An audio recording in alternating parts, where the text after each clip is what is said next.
আসসালামু আলাইকুম, স্বাগত সবাইকে। আজকের আয়োজনে থাকছে শুকনো চাউলের গুঁড়া দিয়ে খোলাজা পিঠা রেসিপি।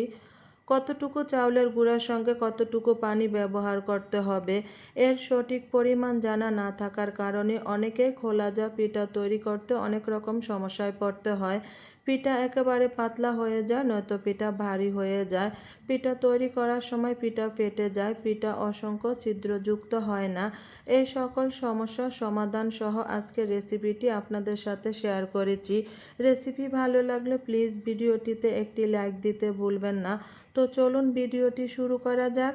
খোলাজা পিঠা তৈরি করার জন্য আমি একটি শুকনো বলে মেজারমেন্ট কাপে 2 কাপ শুকনো চাউলের গুঁড়া নিয়েছি। এই শুকনো চাউলের গুঁড়াটা আমার বাসায় তৈরি করা। আপনারা বাসায় তৈরি শুকনো চাউলের গুঁড়া অথবা বাজারের কেনা শুকনো চাউলের গুঁড়াটাও ব্যবহার করতে পারেন। দিব পরিমাণ মতো লবণ। চাউলের গুঁড়ার সঙ্গে লবণটাকে একটু মিশিয়ে কুসুম গরম পানি দিয়ে স্মুথ একটি ব্যাটার তৈরি করে নিব। ব্যাটার তৈরি করার সময় কুসুম গরম পানিটাই ব্যবহার করতে হবে। অতিরিক্ত গরম পানি ব্যবহার করলে ব্যাটারটা সিদ্ধ হয়ে যাবে। পিঠা তৈরি করার পরে পিঠাগুলো অনেক বেশি নরম হয়ে যাবে। নর্মাল ঠান্ডা পানি দিয়ে ব্যাটারটা তৈরি করা যাবে না, এতে করে পিঠাগুলো শক্ত হয়ে যাবে। পিঠাগুলো ভাজার সময় ফেটে যাবে। 2 কাপ শুকনো চাউলের গুঁড়ার জন্য 3 কাপ কুসুম গরম পানি নিয়েছি। যেই কাপে আমি চাউলের গুঁড়াটা মেপে নিয়েছি সেম কাপে আমি পানিটাও মেপে নিয়েছি। তবে পানিটা আমি একসঙ্গে ব্যবহার করব না। অল্প অল্প পানি ব্যবহার করে আমি ব্যাটারটা তৈরি করে নিব। এতে করে ব্যাটারটা খুব ভালো করে মতে নেওয়া হবে। আমি মাঝে একটি ডিম ব্যবহার করেছি। আমি 2 কাপ চাউলের গুঁড়ার জন্য একটি ডিম ব্যবহার করেছি। ডিমটা ব্যবহার করার কারণে পিঠাটা লম্বা সময় ধরে অনেক বেশি সফট থাকবে। যারা জালি পিঠায় ডিম খেতে পছন্দ করেন না তারা চাইলে স্কিপ করতে পারেন। ব্যাটারটা এই পর্যায়ে অনেকটা আঠালো দেখুন। এই অবস্থায় আমি ব্যাটারটাকে 4-5 মিনিট খুব ভালো করে মতে নিব। আমি 1.5 কাপ থেকে একটু বেশি পানি ব্যবহার করেছি। আর এই পর্যায়ে ব্যাটারটা দেখুন কতটা ভারী আর আঠালো। এই অবস্থায় ব্যাটারটাকে ঠিক এভাবেই মতে নিতে হবে। হাতের সাহায্যে এই কাজটি করলে অনেক বেশি ভালো হবে। আপনারা একটু দেখে বুঝে নিতে হবে।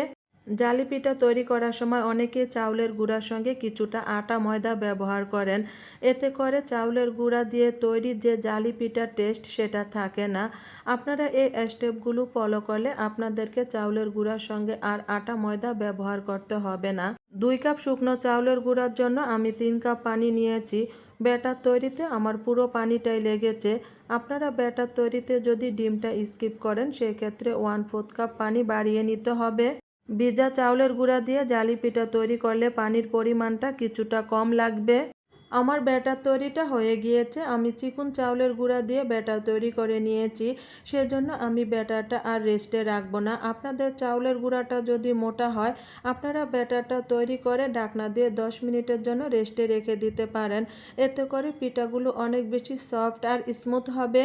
ব্যাটারের টেক্সচারটা কেমন হবে দেখুন। চিতই পিঠার মতো একটু ভারী টাইপের ব্যাটার হবে না, তার থেকে কিছুটা পাতলা টাইপের ব্যাটার হবে।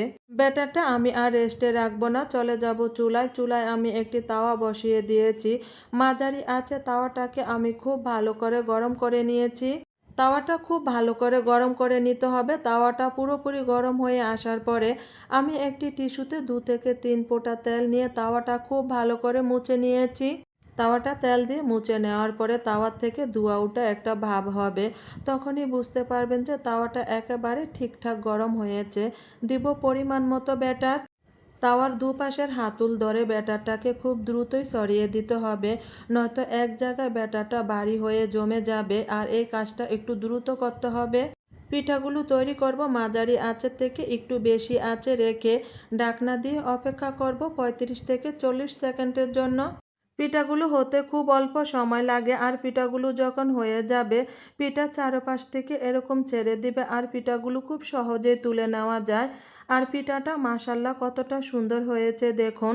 পিঠার পিছনটা যদি আপনারা একটু ক্রিস্পি পছন্দ করেন সেক্ষেত্রে আরও কিছুক্ষণ ভেজে নিতে পারেন। পিঠাটা আমি এখন তাওয়ার থেকে তুলে নিব।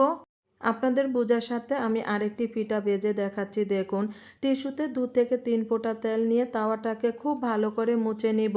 এতে করে পিঠাটা খুব সহজেই উঠে যাবে। দিব পরিমাণ মতো ব্যাটার। ব্যাটার দিয়ে খুব ভালো করে চারপাশে দ্রুতই ছড়িয়ে দিব। আর ঢাকনা দিয়ে অপেক্ষা করব পিঠাটা হয়ে আসা পর্যন্ত। প্রতিটা পিঠা তোলার পরে 2 থেকে 3 ফোঁটা তেল দিয়ে তাওয়াটাকে খুব ভালো করে মুছে নিতে হবে। এর থেকে বেশি তেল ব্যবহার করলে পিঠাগুলো অসংখ্য ছিদ্রযুক্ত হবে না। তাওয়াটা খুব ভালো করে গরম না হলে আঁচ কমিয়ে পিঠা তৈরি করলে সেক্ষেত্রে পিঠাগুলো অসংখ্য ছিদ্রযুক্ত হবে না। পুরো ভিডিওর প্রসেস, পরিমাণ আর টিপসগুলো যদি আপনারা ফলো করে বাসায় জালি পিঠা তৈরি করেন, ইনশাল্লাহ আশা করি আপনাদেরকে জালি পিঠা তৈরি করতে আর কোনো রকম সমস্যায় পড়তে হবে না।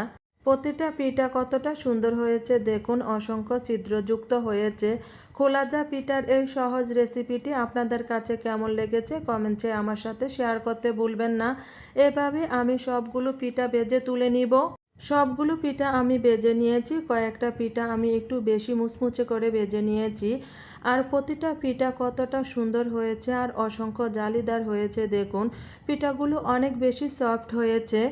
এই গরমে বেলাবেলির ঝামেলা ছাড়া খুব সহজে অল্প সময়ে এই পিঠাগুলো তৈরি করে নেওয়া যায়। আর এই পিঠাগুলো যে কোনো মাংসের সাথে অথবা যে কোনো ভর্তার সাথে আপনারা সার্ভ করতে পারেন, খেতে বেশ দারুণ হয়। রেসিপি ভালো লাগলে লাইক, কমেন্ট, শেয়ার করতে ভুলবেন না। আর এরকম সহজ রেসিপি পেতে আমার চ্যানেলটিকে সাবস্ক্রাইব করে চ্যানেলের সাথেই থাকবেন। আজ এখানেই বিদায় নিলাম। আল্লাহ হাফেজ।